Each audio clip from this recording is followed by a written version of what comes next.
الرحمن الرحیم۔ آج کا جو ہمارا بیان ہے وہ قسم کے حوالے سے ہے کہ قسم کی کتنی قسمیں ہیں۔ ہمارے ہاں قسم کو معمولی سمجھا جاتا ہے، لوگ چھوٹی چھوٹی بات پر قسمیں اٹھا دیتے ہیں، جبکہ اس طرح جھوٹی قسم اٹھانا یہ کبیرہ گناہ ہے، اور کسی گناہ کے اوپر اللہ تعالیٰ اتنی جلدی پکڑ نہیں کرتے جتنی جلدی اللہ تعالیٰ جھوٹی قسم اٹھانے پر پکڑ کرتے ہیں۔ تو قسم کی 3 قسمیں ہیں۔ ایک یمین لغو ہے، تو یمین لغو اسے کہا جاتا ہے ایک آدمی کا تکیہ کلام بن گیا ہے، بات بات پر وہ قسم اٹھاتا ہے، یعنی عادتاً اس کی زبان پہ جاری ہو جاتا ہے اللہ کی قسم ایسی ہے، اللہ کی قسم ایسے ہے۔ تو ایسی قسموں کا کوئی کفارہ نہیں ہے، جیسا کہ اللہ تبارک و تعالیٰ 89 نمبر جو آیت ہے سورۃ مائدہ کی، اللہ تعالیٰ فرماتے ہیں لا یؤاخذکم اللہ باللغو فی ایمانکم، اللہ تعالیٰ تمہاری لغو قسموں کے بارے میں تمہارا مواخذہ نہیں کرے گا، تمہاری پکڑ نہیں کرے گا۔ آج کل ہمارے معاشرے میں یہ بھی چلتا ہے، لوگ کہتے ہیں جی اگر آپ نے فلاں کام نہیں کیا تو چلو قرآن اٹھاؤ۔ یہ قرآن اٹھانے والا مسئلہ کہیں بھی نہیں ہے۔ شریعت نے قسم کا مسئلہ رکھا ہے، یعنی 2 آدمی، ایک مدعی ہوتا ہے اور ایک مدعا علیہ ہوتا ہے۔ مدعی اسے کہتے ہیں جو دعویٰ کرنے والا ہے، وہ جو دعویٰ کرنے والا ہے وہ دلیل پیش کرے گا، اور جو مدعا علیہ ہے وہ قسم اٹھائے گا۔ اگر وہ انکار کر رہا ہے تو وہ قسم اٹھائے گا جی اللہ کی قسم میں نے ایسا کام نہیں کیا۔ اچھا، میں بتا رہا تھا اس طرح قسم کی جو دوسری قسم ہے اس کا نام ہے یمین غموس۔ غموس کا معنی ہے ڈبو دینے والی۔ یمین غموس کا تعلق ہے زمانہ ماضی کے ساتھ۔ کسی آدمی سے پوچھا جاتا ہے فلاں دن فلاں کام ہوا تھا، آپ نے دیکھا تھا؟ حالانکہ وہ موقع پر موجود تھا، اسے ساری بات اچھی طرح سے یاد تھی، لیکن وہ کہتا ہے اللہ کی قسم میں نے نہیں دیکھا۔ اب یہ کبیرہ گناہ کا ارتکاب کر رہا ہے۔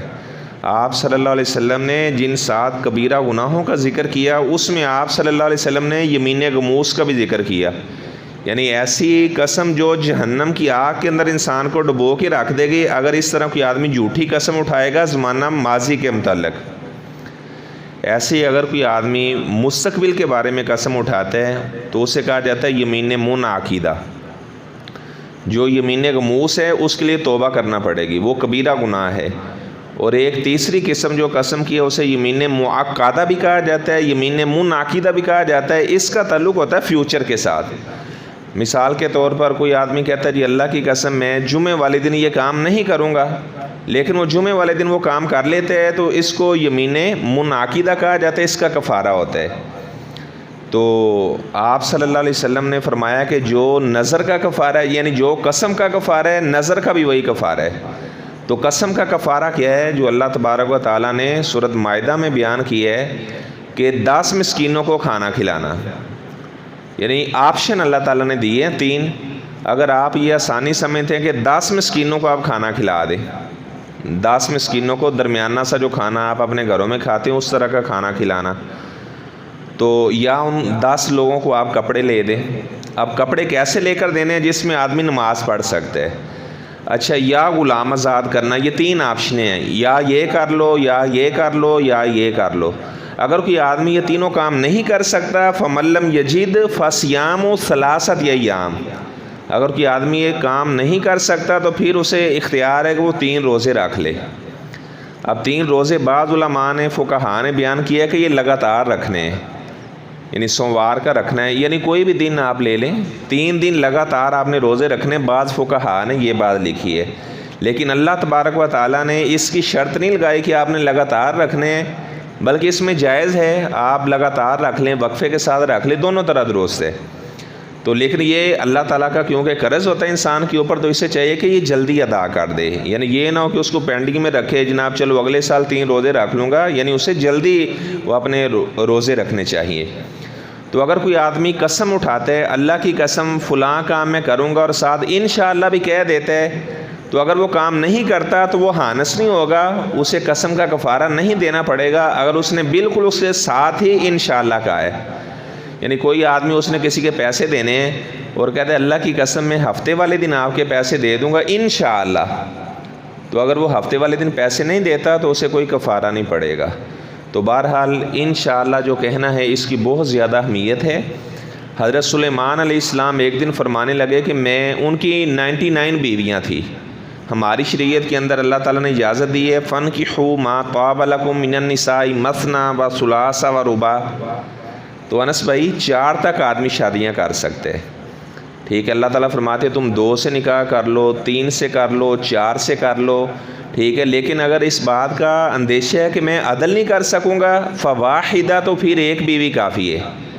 قیامت والے دن ایک ایسا آدمی بھی لایا جائے گا جس کو فالج کا مرض ہوگا، اس کی ایک جانب کام ہی نہیں کرے گی، لوگ کہیں گے کہ یہ کس کو فالج پڑا ہوا ہے؟ تو بتایا جائے گا کہ اس نے دنیا میں 2 بیویاں کی تھی تو ایک کی طرف زیادہ مائل ہو گیا تھا، دوسری بیوی کی طرف توجہ ہی نہیں دیتا تھا، تو یہ سزا کے طور پر اللہ تعالیٰ نے اس کے ساتھ یہ معاملہ کیا ہے۔